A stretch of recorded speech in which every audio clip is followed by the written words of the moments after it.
Greetings, Second Life music fans. I'm Alexis Crisp, and this is Behind the Pixels on the Crisp Network, the music show that features Second Life's most loved music influencers. Tonight, I have a very talented guest, Raspberry Rearwin. In just a few moments, Raspberry will join us for an exclusive interview, followed by an intimate music set exclusively available on our stream on our website at crispsl.com.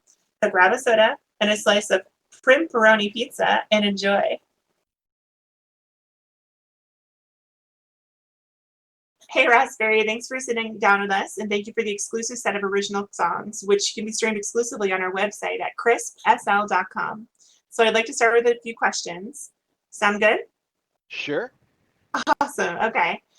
Probably our most popular question is, how did this all start? Who or what gave you the idea to share your talent in Second Life? And also, how long have you been singing in real life and in Second Life? Okay. Well, I started, wow, musical. I started I played trumpet when I was in like fifth grade.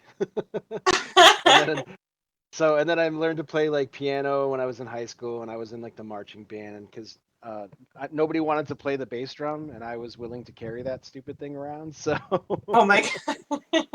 so when I was about 15, I bought my first guitar. I wasn't really a singer. I just kind of noodled around with guitar and piano and stuff. And then, I would pick it up for 6 months or so and then not play for a while. And then around 2006, I saw some article that they were talking about Second Life and how somebody had made like a...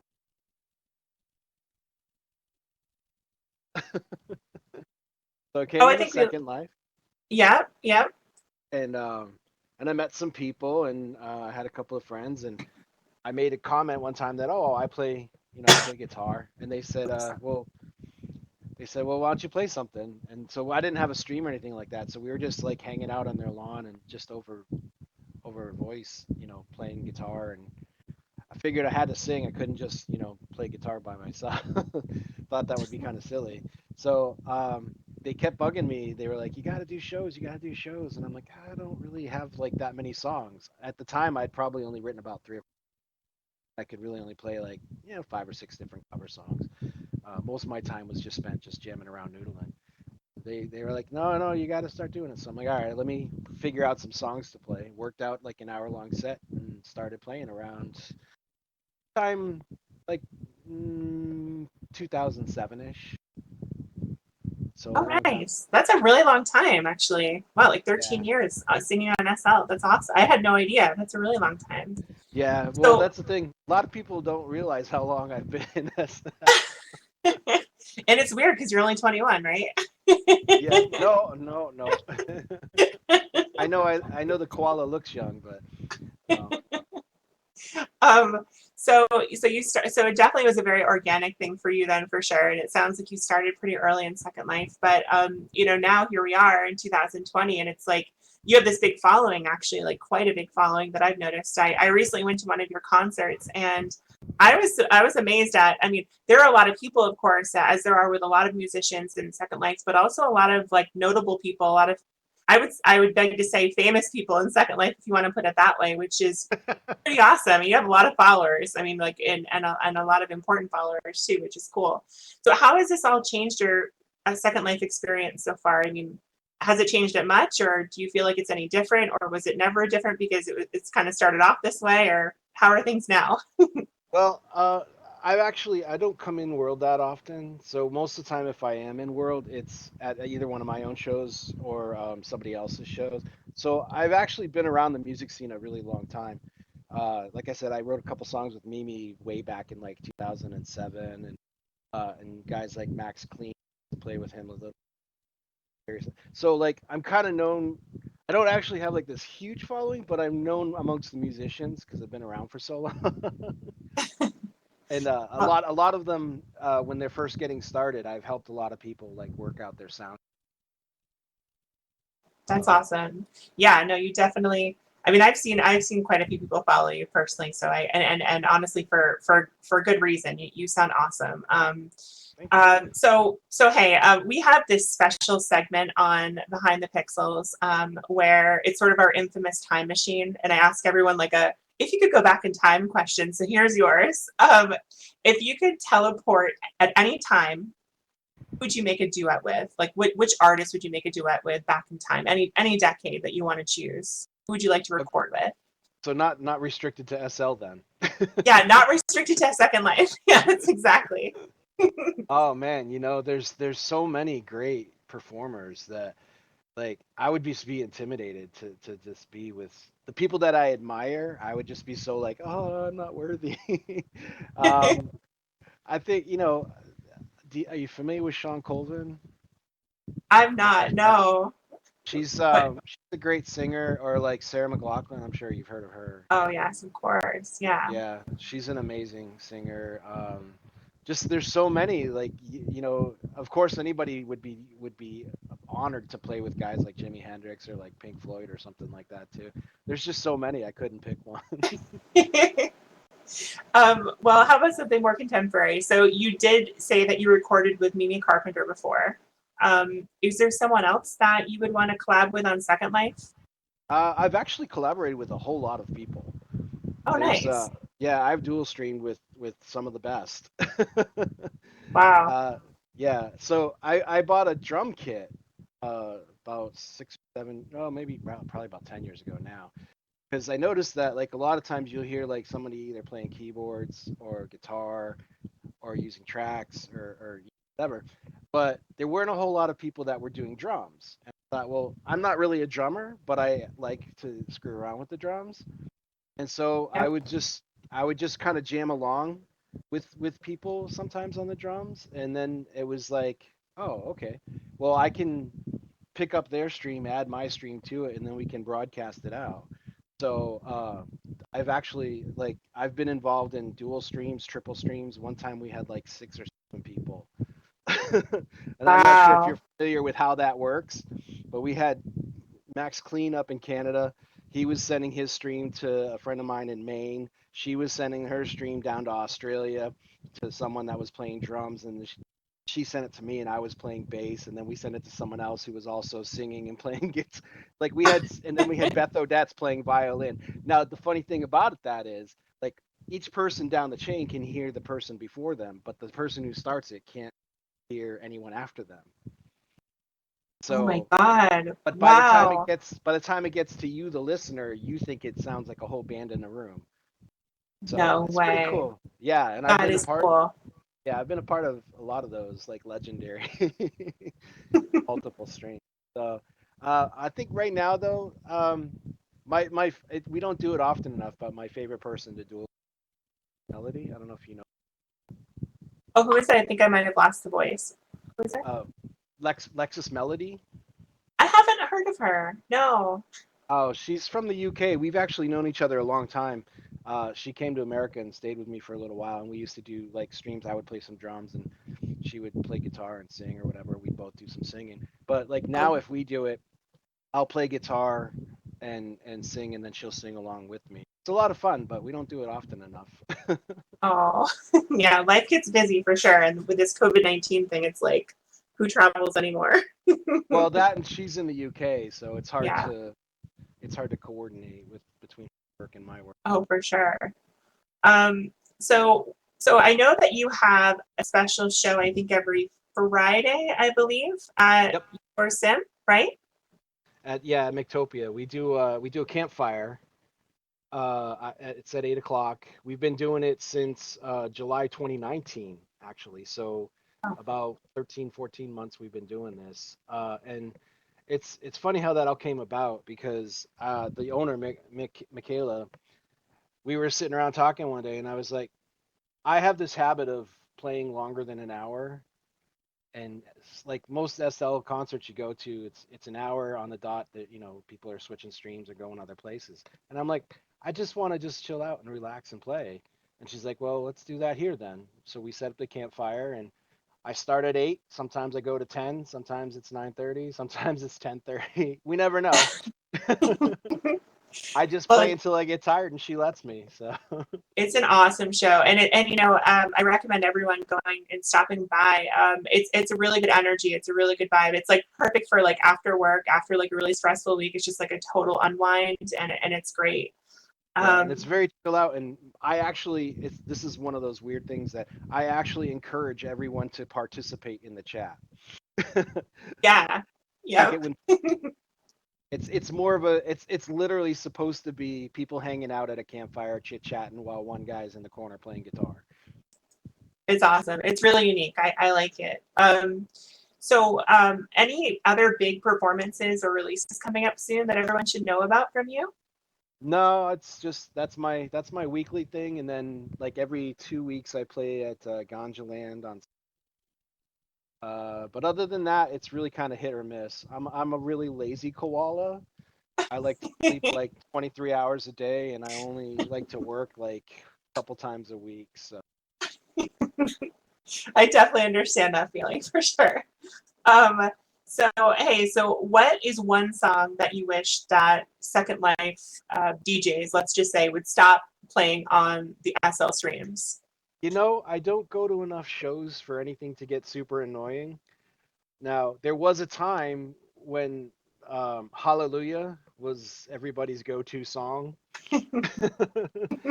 And Hallelujah and of course Yellow, like there would be people that would go to like to every performer and request Yellow. Like the same people would ask for the same song from everybody. I'm just like, no, no Yellow. Things get overplayed real quick, that's for sure.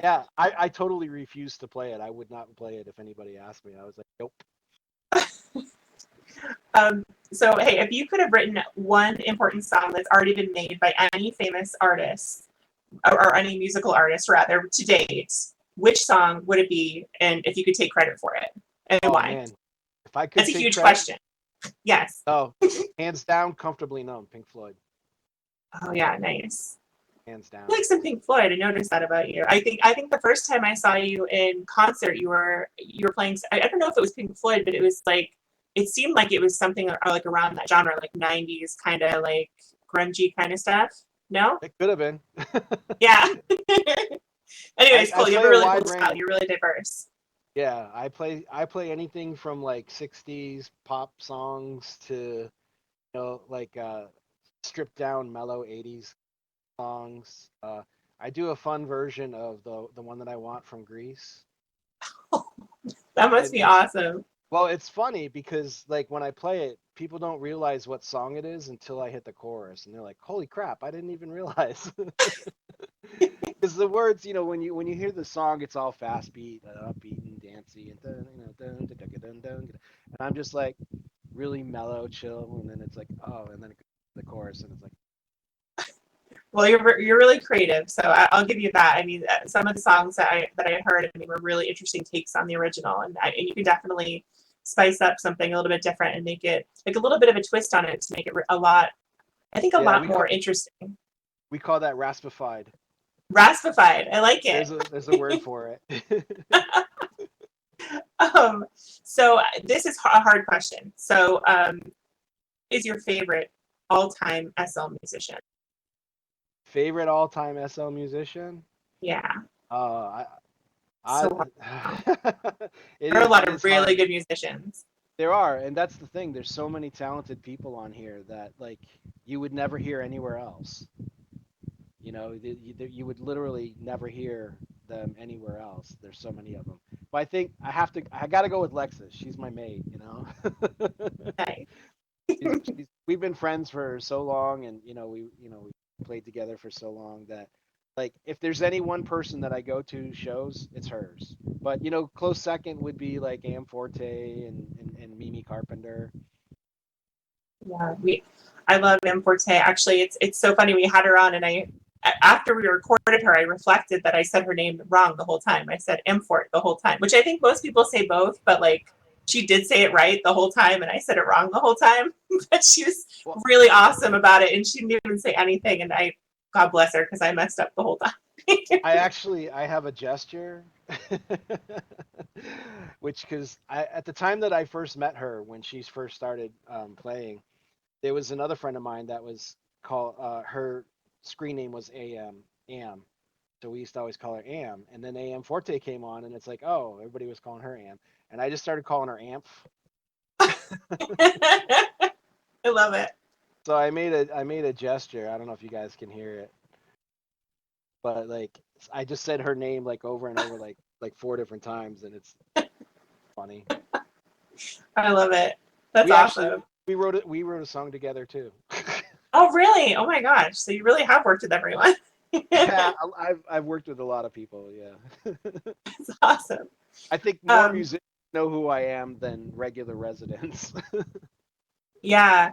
Well, I mean, honestly, we found you by chance, but I was so glad to. I mean, I couldn't believe it. I mean, I was like kind of blown away. So yeah, no, there's just that, and that's the thing is there's so many, and I mean, I personally have been in Second Life just for like 6 months now, so pardon my ignorance, honestly, but as I discover people, I'm literally blown away with the talent that's in Second Life. It is phenomenal.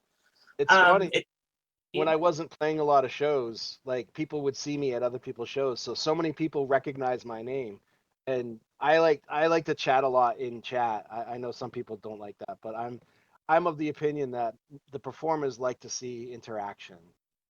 They don't want to oh just yeah. see a applause, applause, applause for an hour. They like to know that people are actually paying attention. So I'll like talk to people and I'll chat with people. So I think more people knew me just from going to other people's shows, and then they're like, "Oh, wait, you play too?"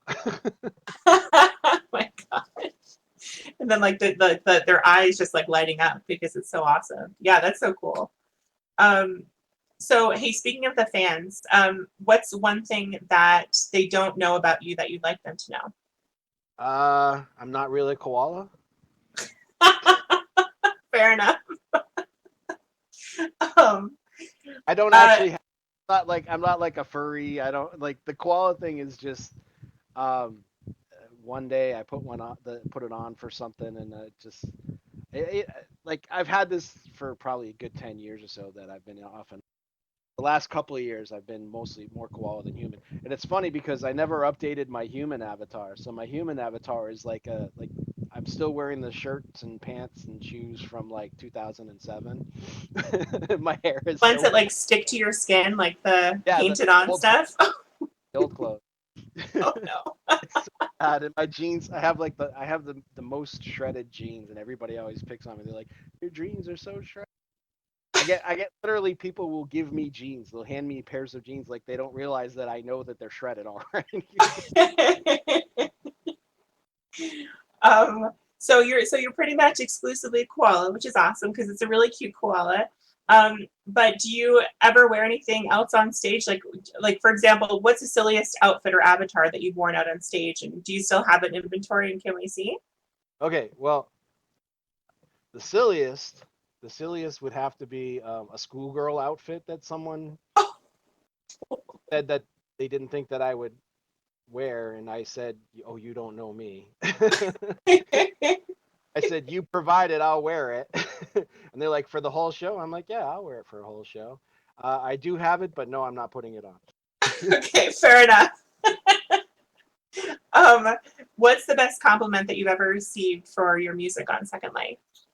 Um, I think when someone tells me that one of my songs like connected with them, Yeah, and that's like I that's said, pretty actually. Yeah. like that song "Know Me." When my friend said, "Oh, it's the saddest song," I'm like, "Is it?" She goes, "Yeah." She said it made me cry. And I was Oh like, no, I'm sorry. So, but I mean, to me, that's the biggest compliment in the world to know that's that the ultimate. something that I did actually, touch somebody. Yeah, I love Not in that. a bad way, but.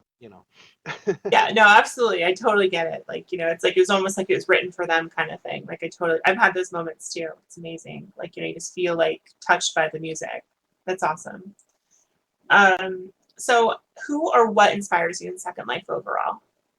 I'm not in here that much. I'm really Right. not. It's kind of like this is a hobby for me. So, I mean, as a lazy musician, I'm not really inspired by much. Okay.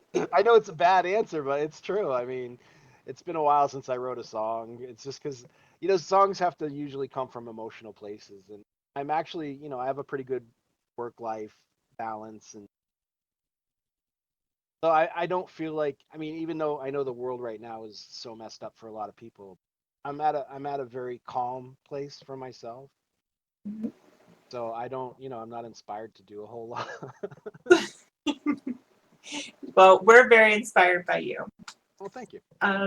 So how about something a little bit lighter then? So it's Friday night. No one wants to cook. Where are you getting pizza from? There's a Pizza Hut across the street from me. It's Nice. not the What? best, but it's literally like 20 steps from my apartment. So, Perfect. What are you gonna have on your pizza? pepperoni and mushrooms. Ooh, yummy. Sounds good. Yeah, sometimes I'll Um, get a little hamburger on there too, but usually it's just pepperoni and mushroom.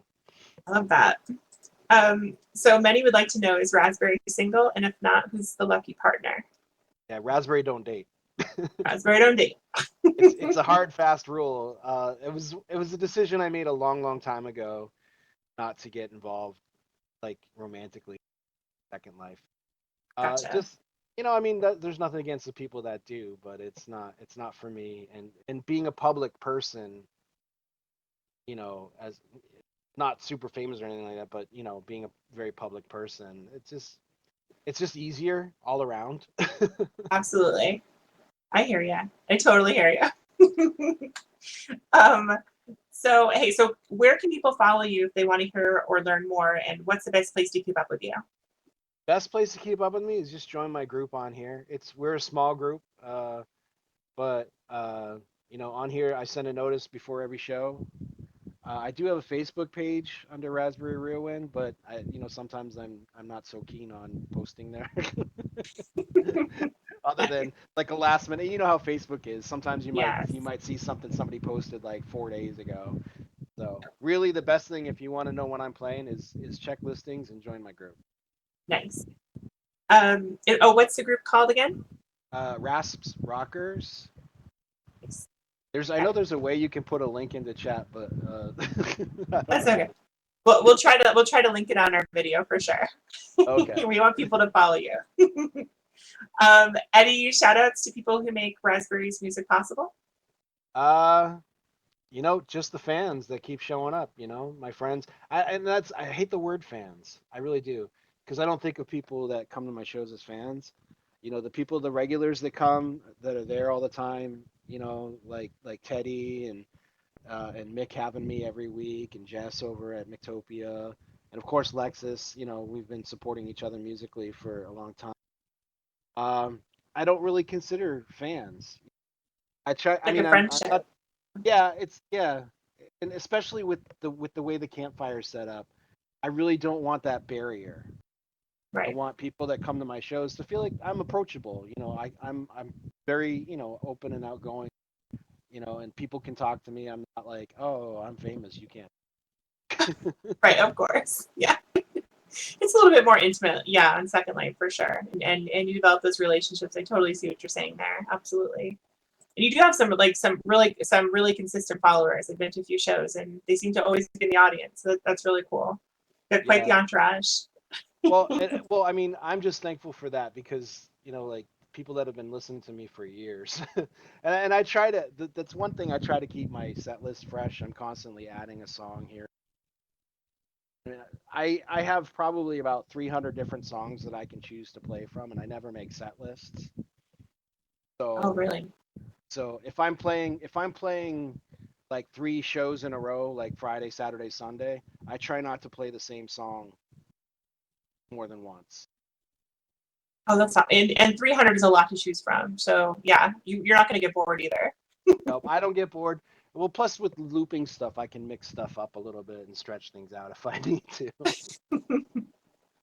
Awesome. Well, and thank you for joining us today, for watching, and thank you, of course, Raspberry, for joining us and taking a few moments for the interview. For more Behind the Pixel, subscribe to our channel and hit the bell notification to get notified of new episodes. Also, take a moment to check out our website, crispsl.com, to stay updated 24/7. That's it for now. I'm Alexis Crisp, and this is Raspberry Rearwind. until next time. Good night, Second Life. Good night. Perfect.